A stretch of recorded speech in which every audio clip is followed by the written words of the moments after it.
guys, me, Kuya Joel, magbibigay sa inyo ng tip about tuning.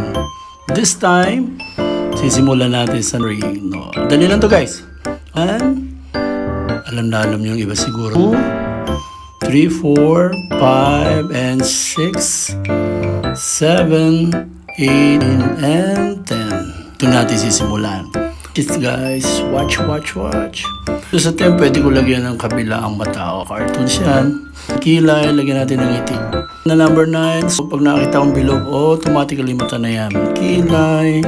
Pag lang guys, these exaggerated faces no, na cartoons. Number 8. Number 7, kung ngipin, then sumiso si lolo. Number 5, lagawa tayo ng bata. Kung may lolo, may bata. Then, gawa tayo ng medyo sad face. Dito na lalaki mo problema. Pwede yan. Then, ito naman, side view uli. Lolo again. Then, side view ilong. Quarter.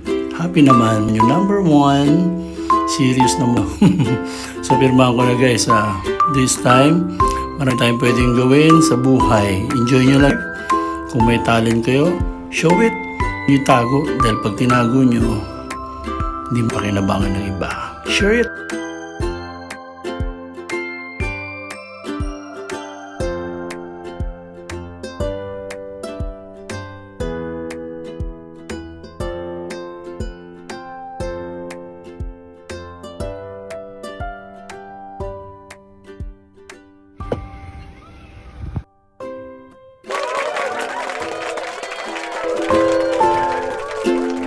And see you for the next round. God bless you po. Pagpalain ka ng Lord. Amen and amen.